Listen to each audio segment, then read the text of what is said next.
Cozy up, mamas. It's story time. She had turned the soft, sensual music down low, lit some candles, wore her sexy underwear, started kissing and touching her partner.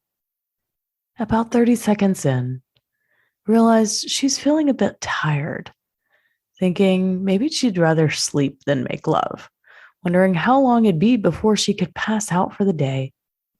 But she pushed through anyway to fulfill her weekly wifely duty. 2 minutes in, as her partner went down on her, she started thinking, gee, am I taking too long?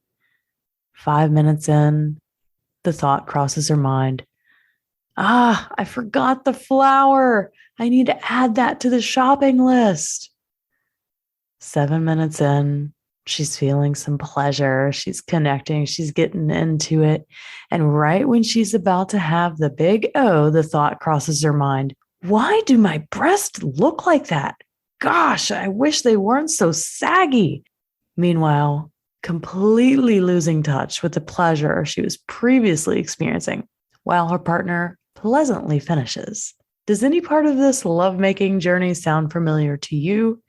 Not quite the sensual, erotic journey that you would love to be experiencing, huh? Well, I know that this is a common story. I hear it all the time. While it's totally made up, and this isn't the story of our guest speaker in particular, I tell you the story because it might as well be every woman on the planet.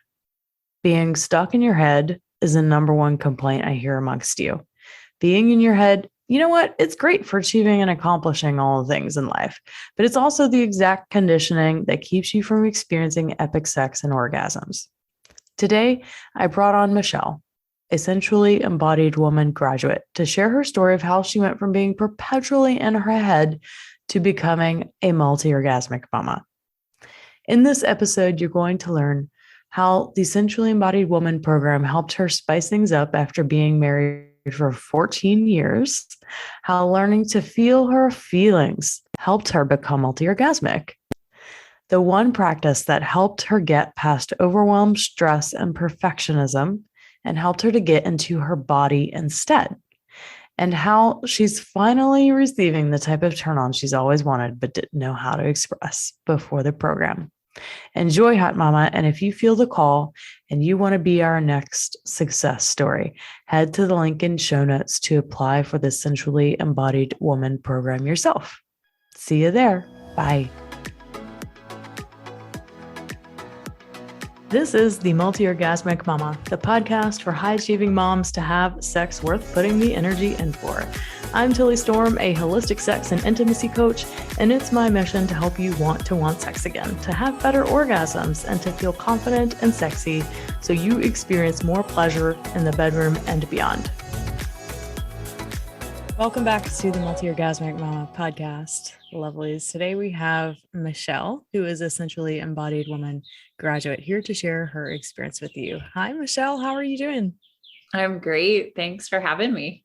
Yeah, I'm so excited to have you share with everyone about your experience doing sexuality work, doing the type of work we do here and at the Multiorgasmic Mama. So I would love to hear just a little bit about you, a little bit about your background, anything that you feel comfortable sharing. So let's see, I'm a 40-year-old woman. I am a nurse. It's been a rough couple of years, the last couple of years for nursing, but this year I took on a new role as a school nurse. I have 2 children. They're 5 and 7, and they're fantastic, but definitely keep me busy. And also I have been married and with my husband for about 14 years now. He's great. Big reason why I wanted to join the program is just to kind of spice things up a little bit. I was kind of after children. I just didn't really have any desire, and I was ready to make that step. Just with everything in my life happening all at once, I felt like I needed to do something to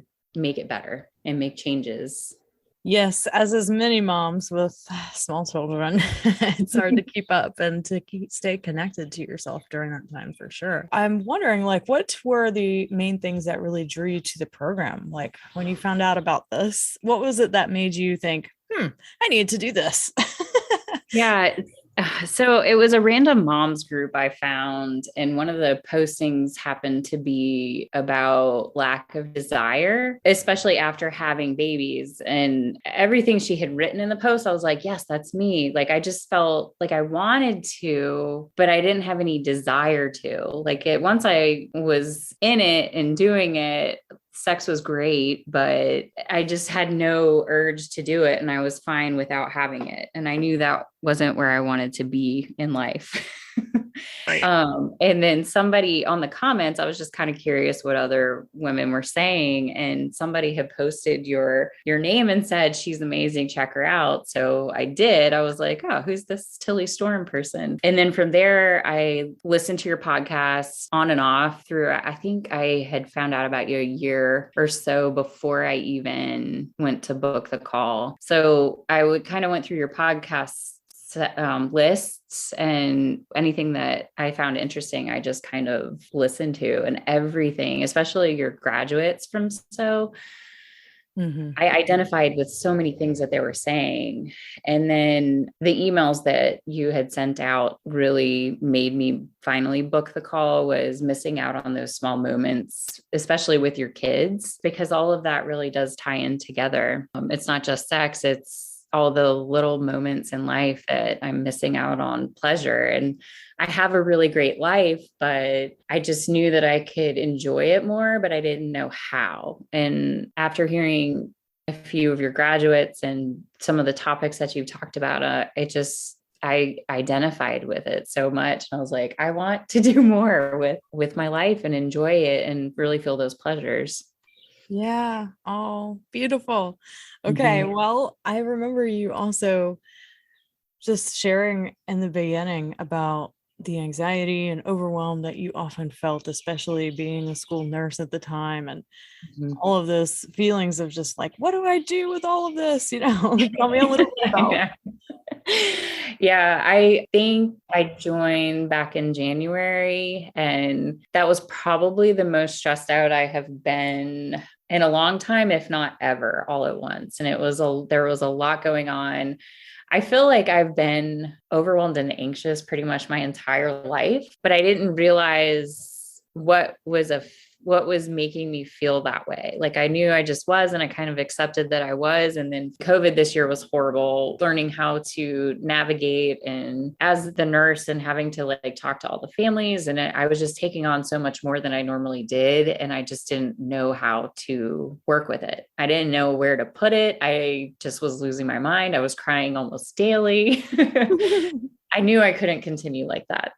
And I finally, and it was that email that I was just like, okay, it's time, let's book a call. Cause, I think I had tried to book a call with you one time before, but I chickened out, but I kept being called back to it. That doesn't happen very often for me, but I was just like, I don't know, something about it just seemed right. And I'm so glad I finally was just stepping out of my comfort zone to just book that first call. And once I did, and I talked to you, and you made me feel so comfortable from the beginning, and that I was definitely in the right place. And I didn't know what to do with that anxiety and overwhelm. And you're like, I remember you just said, your nervous system is fried. And I've never heard it put that way, but it was.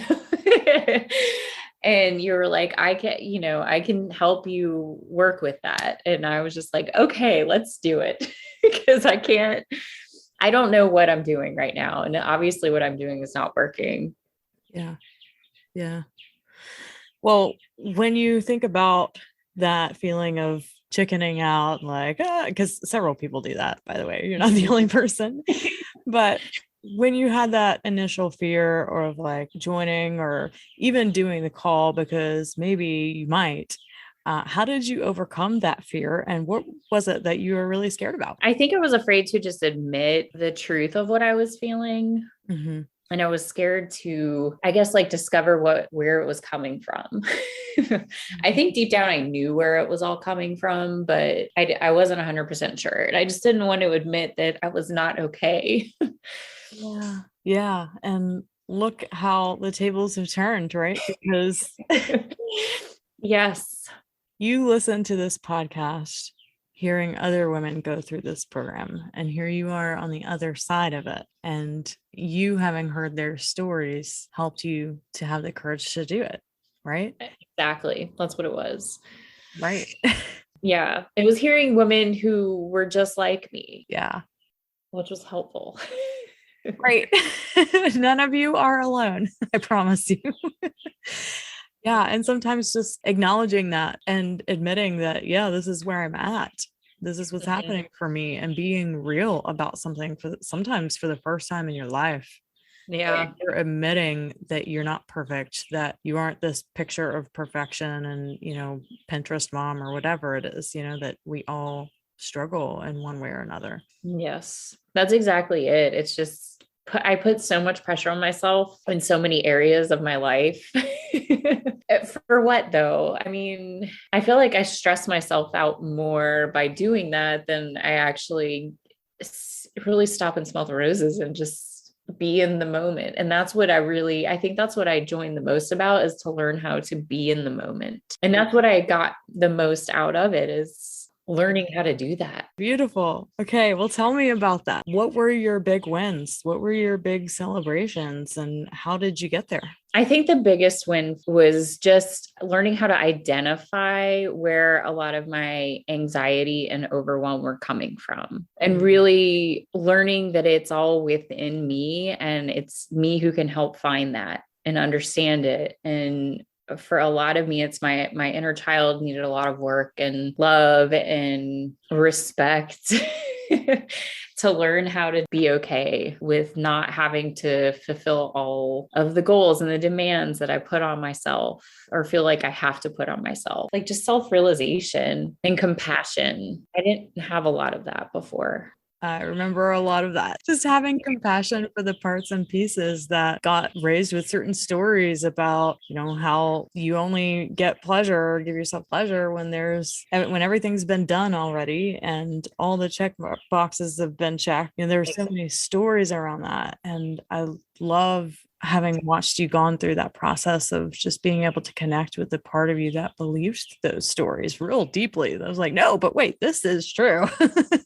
Yeah. And being able to have compassion for your inner little girl around those things. So beautiful. Yeah, that was so helpful. With that same thought is I have an easier time taking a step back and really understanding what I'm feeling in those moments. Like if I'm starting to feel overwhelmed, it's easier for me to just stop and think about it and find out why am I feeling that way, and then let it move through me. Like I have an easier time moving on from the overwhelm and the anxiety. It doesn't overtake me, and I don't feel it physically like I did before as intense. Like it's definitely still there, but it's not almost debilitating like it was, which is great. And tell me, what were some of the greatest or the most effective practices that helped you to be able to work with the anxiety and overwhelm so they didn't feel like they were taking away from your pleasure and joy and being present?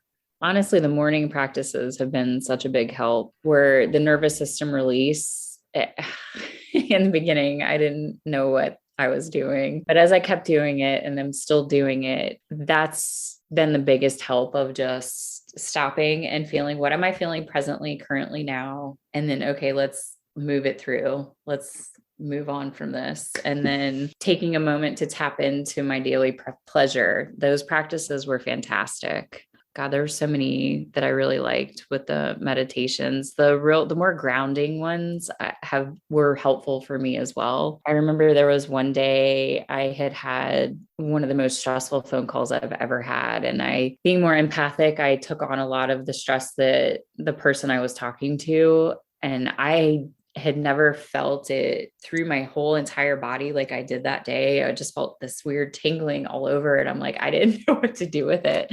But I had just gone through, I forget what it's called, but it was one where I went outside and I literally put that energy back into the earth and then drew up the good, calm energy within me. And that really helped me just take it down a lot of notches. And I was able to actually function and talk to my family the rest of the evening. That one was one of the most powerful ones. Wow, interesting. Yeah, that one's called the grounding and balancing. Yes. Yes. Oh my gosh. I need to do that one more often because that one I think was the most helpful. And it was just in that moment too. But it's nice to even just go back out in nature. I mean, I learned through this program also that I'm very sense oriented and more sensual, and all of that, just really stopping and getting into all of my five senses really helps also ground me. And it's been great because I've been able to pass that on to my kids to help them stop and, all right, what do you taste? What do you smell? What do you see? It's been so fun bringing that into their life too, so they can hopefully make it easier to stop and really enjoy the moment. Yeah, that's so awesome. I know.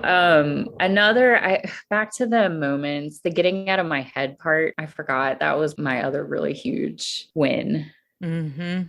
Because when I started this program, I could not get out of my head for anything, sexually or at all. I mean, that goes into the overwhelm and anxiety stuff too, of just overthinking every moment. I have a much easier time not being in my head, especially when I'm with my husband. Like, I used to be more goal oriented and just about the big O. And then I would get frustrated because I would be almost there. And then I would get my head and think about all the other things and then lose it. And then that was it. And I was just like, getting frustrated with myself. Those same practices, but also the jade egg practice was really helpful to get out of that and feel those moments of pleasure again and just enjoy what I was feeling and not have to worry about it.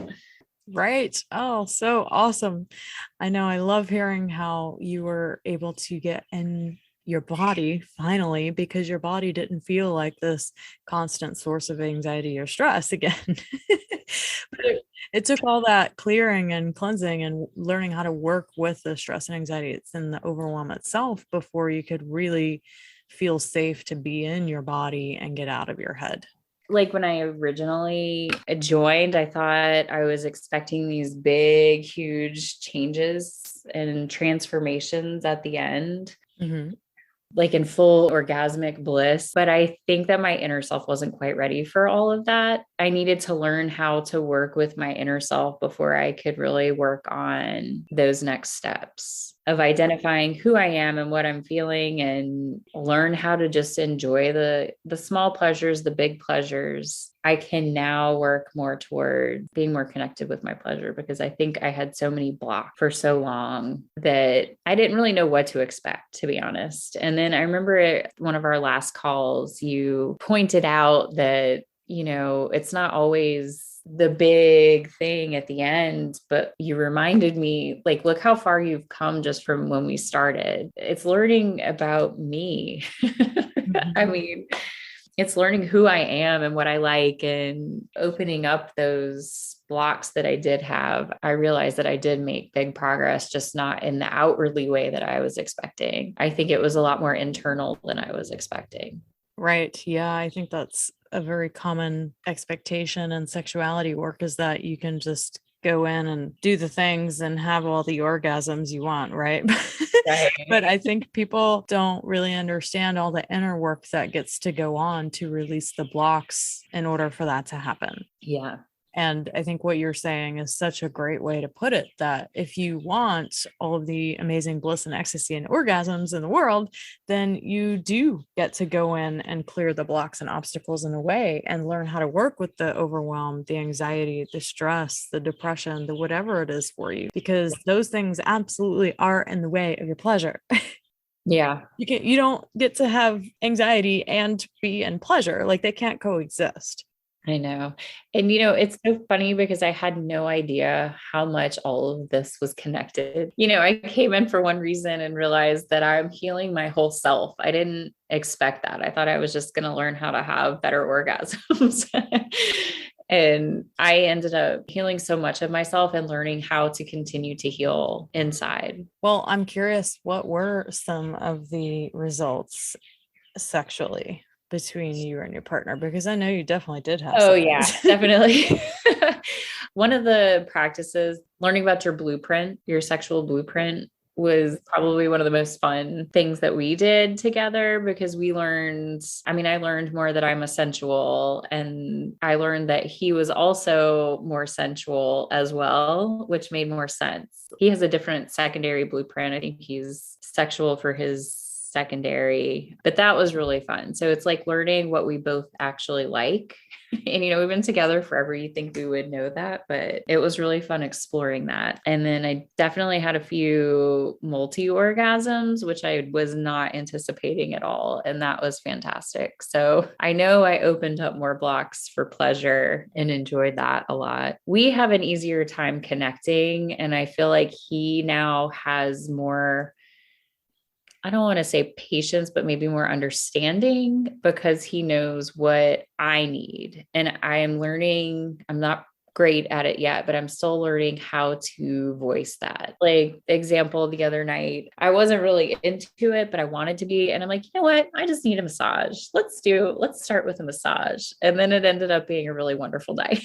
But that's all I needed. I just needed a little warm up. I can't just be in it all the time. But I know now that I need a lot more being that sexual blueprint that I am to get there. And that's okay. And I think he understands that now more, which is really great. Yes. Oh, that's so awesome. Yeah. Sometimes just having language to speak your wants and needs and desires for sex can be so game changing because many women don't have the right language. It's only the language they get fed from the media and porn that doesn't work for them. Right. And I think that's, I had a very modest upbringing and had a pretty strict religious background. So a lot of it also being inside my head, that had a lot to play into it. And for some reason, I felt way more modest after I had children. And I have no idea why I kind of almost reverted, but it was kind of breaking down those religious blocks that I had about and around sex and sexuality and relationships. I think that played into a lot of where I was at as well. Nice. Okay. So learning how to get out of your head, learning to feel what you feel and move through the sensations and feelings, and having multiple orgasms, learning who you are, healing parts of who you are, all of these. Wow. So freaking amazing. I know. It's been great. Well, tell me what feels possible for you now. So everything. I feel like it may sound cheesy, but manifesting what I want and making it happen. Like it actually has happened a few times, just in its small things, big things. I feel like I'm not scared. I'm just going to enjoy being what I'm feeling in the moment, understanding myself better. I have a lot more patience now, especially like with my kids. And if I'm losing my patience, I have an easier time identifying what I need in that moment. Like maybe I just need to go take a step away and have a few breaths, do a stress release cycle or a stress release, and then we can come back to this and move on. I also don't feel like I have to do everything all the time. I don't feel like everything has to be perfect all the time. I still can get into those mindsets, but it's easier for me to just take a step back and say, you know what? I'm not going to do that, and it's going to be okay. Wow, that's amazing. I know that was really hard for me. Yes, for many of us who are former perfectionist or overcoming perfectionist, indeed.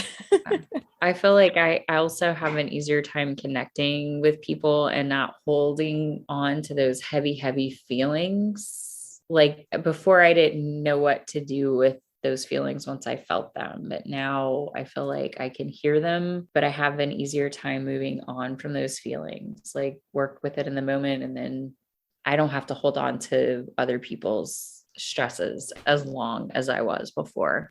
Beautiful. And I'm curious, what was your favorite part of the program? Ooh, the community. Knowing that I'm not alone. I loved hearing the other women in the group with me, and also like the accountability sisters. Those were just so helpful. I felt completely supported on everything, especially because for all the traditionally like taboo thoughts that we were talking about, it was nice to know that, oh my God, somebody else feels that way too. It's so great. The women were just great. I mean, I definitely still talk to a handful of them, and it's really, I love it. I hope that we always will. It was crazy because it felt like I knew them forever. And I had never met them. It was just unreal to me. That's so awesome. Ancient feminine wisdom and connection still lives in our bones. And it's interesting when y'all all come together in this program, it's like you remember it. Yeah, it's been so helpful. I'm talking to two ladies regularly, and I don't know how much I needed until after I finished those phone calls. And I'm like, dang, I guess I really did need that this morning. Just nice, gentle reminders of where I'm at and what's going on. And it's okay to feel what I'm feeling. And it's just so supportive. The other thing is just learning how to connect with myself was probably one of my favorite. I mean, overall, it's been so great. I love hearing that. Yay. I didn't know that's what I needed, but it is. You know, it sounds so simple, but it's so powerful. Yep. So beautiful to know who you are deep in your bones, not the superficial, oh, I'm a mom with 2 kids and this is my job. You know, like it's a completely different level of knowing thyself, you know? Yeah, definitely. And listening. I think I just didn't listen to myself at all, ever. I didn't know how. I mean, it would be in there, but I would just overpower it with all of the shame and the guilt and the goals and everything else was overpowered, all of that. And I wasn't able to hear what I actually needed. Oh, well, such a wonderful lesson to be able to learn to trust yourself and to hear what it is your own inner intuition and guidance system is trying to share with you. I think that society has done a great job at trying to suppress people from being connected to their inner truth and remembering all that you've begun to remember about yourself. And this is part of the awakening, right? That we reconnect to our nature and our inner wisdom because there's so much there for us, for our benefit. Yes, exactly. Yeah. And then the group calls were also my next favorite. It kind of ties into the whole community thing, but the weekly calls with everybody was really great. And it was nice to hear feedback as well and just advice. And it was just helpful because, you know, I'm my own worst critic, but the other people and you, like you see through, or you're really listening and you're really hearing what I'm saying, even if I don't know what I'm trying to say. But that was really helpful to just hear it from somebody, an outsider's perspective of what you think is going on, and just hearing it from an outside source is really helpful. Yeah. Awesome. All right, my love. Well, tell us, who do you think should join this program? If there's people out there listening that did the same things you did, that booked the call and then chickened out, or that have gone to the website 500 times and never actually booked the call, what would you tell them? Yes. Oh my God. Just do it. It's so helpful. Oh my gosh. I'm so glad I said yes. And don't wait until you're too far into whatever you're feeling. Like, I wish I would have said it sooner, and just don't be scared. Tilly makes you feel comfortable from the moment you jump on with her. And I knew, like, just immediately from the hello, I was like, yeah, this feels right. Beautiful. Well, thank you so much for sharing and for being on the reverse side here and being the one to give the story as you have received them. So beautiful. Such a gift of giving and receiving. I know, really. Thank you, my love, and we'll talk to you soon. Thank you so much, Tilly. Chances are, if you hear my voice right now, you might be a woman who struggles with lack of libido or desire, doesn't find sex that fulfilling or satisfying, or that's so busy and in your head that it's really challenging to drop in and actually enjoy sex when it happens. Yes, this podcast is here to help you with that. In each episode, I will be sharing everything I know to help you experience more pleasure in your sex life. But let's face it, simply obtaining more information isn't going to change anything about your sex life. The thing is, being a high-achieving mom who's already in her head a lot and is strapped for time and energy, more information is not what you need, sweetheart. Alternatively, learning to rewire your body and your brain so you can get out of your head, be in your body, and enjoy yourself is required. If you're really serious and committed to doing the embodiment practices, the somatic and the nervous system reprogramming, so you can experience epic sex in the bedroom and beyond, then I invite you to consider my Sensually Embodied Woman program. This is my signature program to teach and to coach high-achieving moms like you. And it's how over 70 women have experienced a massive increase in their sexual desire and pleasure in the bedroom and beyond in less than 4 months.